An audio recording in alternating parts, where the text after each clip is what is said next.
Assalomu alaykum, aziz yurtdoshlar, hurmatli ijtimoiy tarmoq kuzatuvchilari. Mana qonun faqat qog'ozdami kanal muallifi Qudratilla Qurbonov yana sizlar bilan birgalikda. Azizlar, bugun 2026-yilning 5-iyul kuni. 2026-yilning 4-iyul kunida senatorimiz Qudratilla Sagatovich Rafiqovga qilgan murojaatimni davom ettirmoqchiman. Menga 15 daqiqa vaqt berilgan videorolik uchun qolib ketuvdi, shuning uchun shunga davom ettirmoqchiman. Hurmatli senator Qudratilla Rafiqov, hozirgi O'zbekistonimizning gerbini siz biz yaxshilab qarangda bir. Quyosh shunday nur beryapti, porlab turibdi, charaqlab turibdi. O'zi jonajon mamlakatimiz O'zbekistonimiz Alloh taolo tomonidan nazar qilingan yurt. Hech qaysi mamlakatda, yurtda bunaqa shart-sharoit yo'q. Yer osti boyliklari, yer usti boyliklari boshqa mamlakatlarda yo'q bu narsa. Va tinch totuv mamlakat. Siz shuni ko'ra olmayapsizmi? Men ko'ra olmasligingizni mana bu qilayotgan ishingizdan isbotlashga harakat qilaman. Mana siz tavsiya qilmoqchi bo'lgan yerni quyoshini qarang.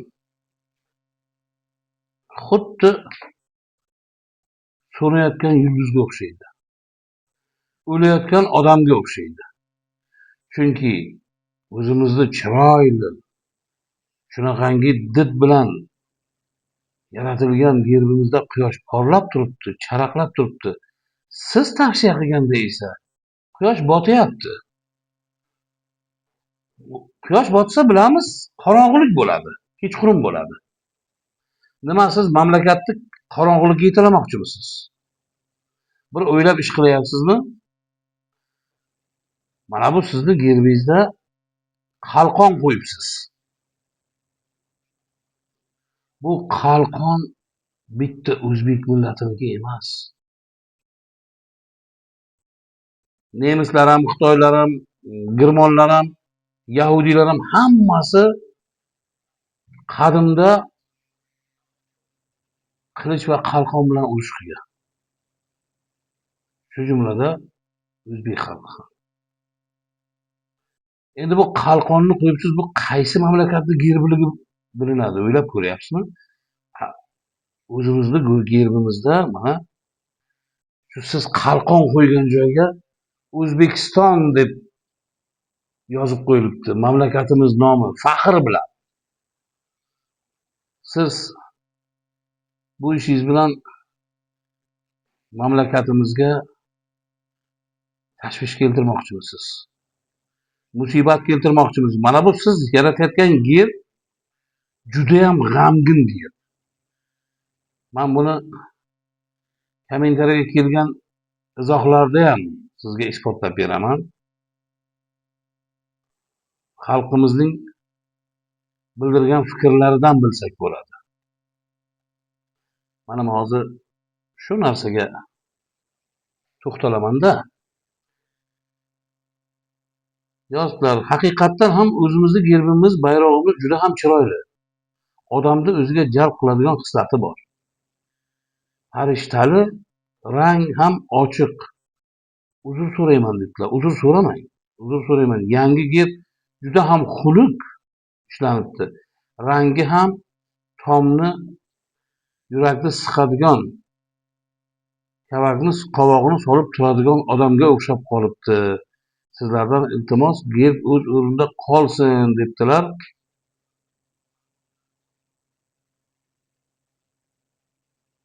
Xo'sh, Ilyosbek Hoshimjonov, rahmat sizga Ilyosbek. Juda ham to'g'ri aytibsiz. Siz bunaqa xunuk rangli, qayg'uli, motam sifat rang qo'yishning o'rniga boshqa ish bilan shug'ullaning. Sizni Senatdagi ishingiz juda ham boshqa. Bu gerb masalasi emas. Hozir siz chiqasiz, gerbni almashtiramiz deb. Almashtirildi deylik. Xudo ko'rsatmasin. Ertaga siz yoki sizga o'xshagan yana bitta pensioner nafaqaxo'r chiqadida bayrog'imizni almashtiramiz. Xudo ko'rsatmasin, bayroq ham almashsa, gerb yana almashadimi? Buni o'ylayapsizlarmisizlar? Bir o'ylab kalla bilan mana ongni ishlatib ish olib boryapsizlarmi yo tekinga davlatning pulini sovurib oylik pensiya olib yotibsizlarmi? Hozir siz gerbni almashtirasiz, bir xarajat. Ertaga bitta kallali chiqadida bayroqni almashtirmoqchi bo'ladi. Yana bir xarajat. Bayroq almashgandan keyin gerb aytilsa aytilmasa almashtiriladi. Sababi gerbni nimasida paxta bilan bug'doyni o'rab turgan. Siz hozir qo'ygan o'sha sholiga o'xshaydigan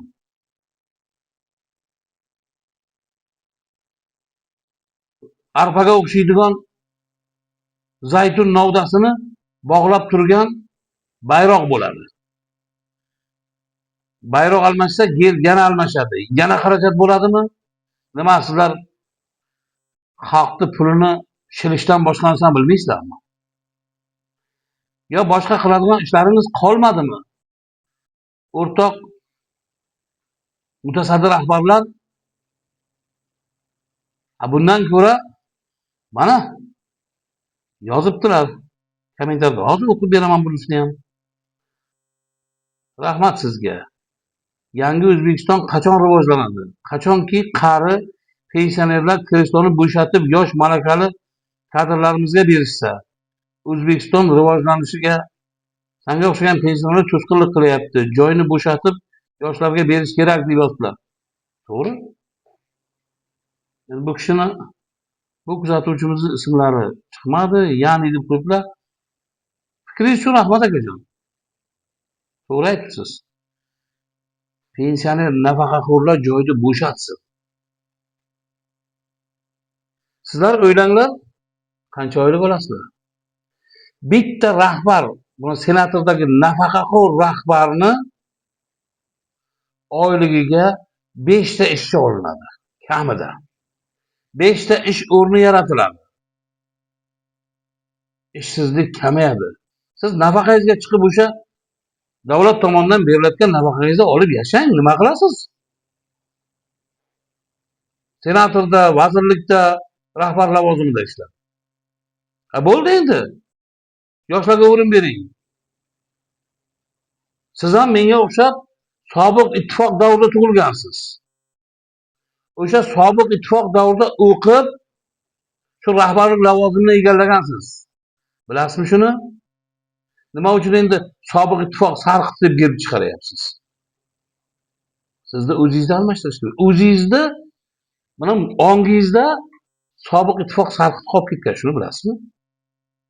Yoshlarimiz yangi O'zbekistonimizni yangicha rivojlantiradi. Olg'a olib chiqadi. Dunyoga tanitadi. Siz nima qilyapsiz? Kelasiz, kresloga o'tirasiz, gup etib. Bunaqa bo'lar bo'lmas qaror, jarimalarni o'ylab topasizda chiqib ketasiz uyingizga. Siz pensionerlar hech ishga yaramaysizlar o'sha. Chunki qo'llaringizdan ish kelmaydigan bo'lgan. Buni tan olinglar, baraka topinglar, bo'shatinglar joyini.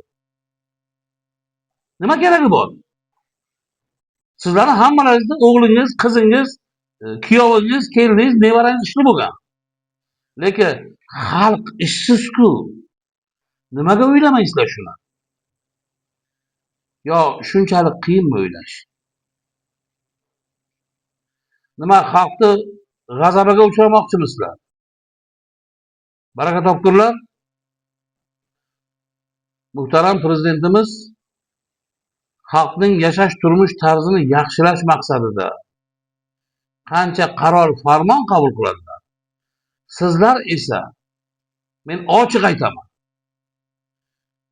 Muhtaram prezidentimizni yig'ilishda bunday qarsak cholasizlarda, chapak cholib, paxta qo'yib, chiqqandan keyin prezidentimizni siyosatga qarshi borasizlar. Na prezidentni, na qonunni hurmat qilasizlar.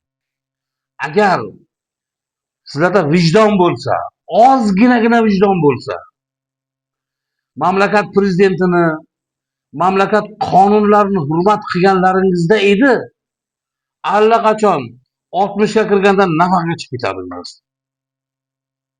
Ishla desa ham ketardinglar nafaqaga o'zlaringiz. Ozgina vijdon bo'lsa, odamda vijdon bo'lish kerak. Farosat bo'lish kerak.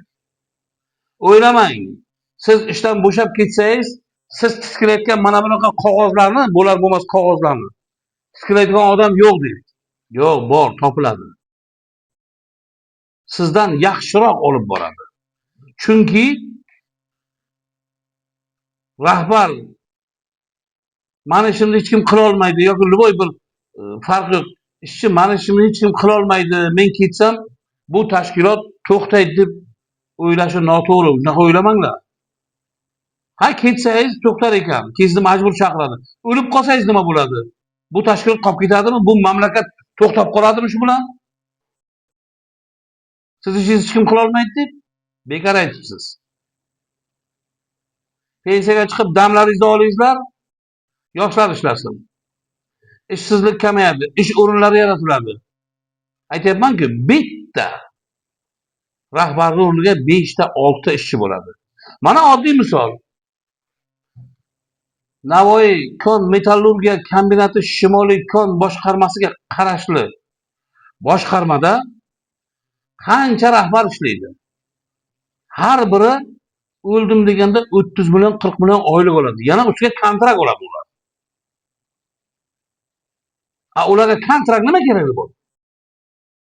Ko'pi nafaqaxo'r, nafaqaga chiqmaydi. Ular nafaqaga chiqarib, yoshlarni qo'yib, kontraktsiz o'sha oyligini olsin, 20 million, 30 million, 40 million oyligini. Kontraktning puliga 3 ta ish o'rni yaratiladi. Sizlar senatda turganlar, vazirlikda turganlar shuni o'ylanglar. Mana bu gaz svetni limitini olib tashlashni o'ylanglar. Soliqlarni kamaytirishni o'ylanglar. Muhtaram prezidentimiz 3 yillik 3 karra soliqni bekor qildilar, qaror chiqardilar 15-iyunda. Yo'q, hali ijro bo'lgani yo'q u narsa. 1 oy bo'layapti salkam. Qachonki boshqacha qaror qabul qilinganda edi, 3 yillik 3 karra emas, 3 yillik 5 karra yoki 5 yillik 5 karra hisoblansin, yo 5 yillik 3 karra deganda allaqachon prezidentimiz holi imzolashga ulgurmasdan boshlanardi. Buni bilasizlarmi? Sizlar shunaqa bir chora ko'ringlar. Baraka topinglar, senatdagilar. Odamni asabini buzishdan boshqa narsaga yaramaysizlar. Yana ishlashni qarab ularni. Siz endi bu gerbni almashtiraman deb taklif qo'yib, qahramon unvonini olmoqchisizda yana ustiga ustak. O'sha olayotgan unvon hayf sizlarga. Men yana aytaman. Bir o'ylab ish qilingizlar. Men boydan muhtaram prezidentimizdan so'rab qoldim. Qayta so'rash noto'g'ri bo'ladi deb o'yladim. Bu pensionerlarning javobini berishdi. Hurmatli ijtimoiy tarmoq kuzatuvchilari, mana murojaatga maksimal darajada tarqatingizlar. Like, podpiska qilib fikrlaringizni yozib qolingizlar. Fikrlaringiz juda ham muhim. Men buni davom etaman. Fikrlaringizni o'qib eshitiraman ayrimlarini. Sog' bo'lasizlar, salomat bo'lasizlar.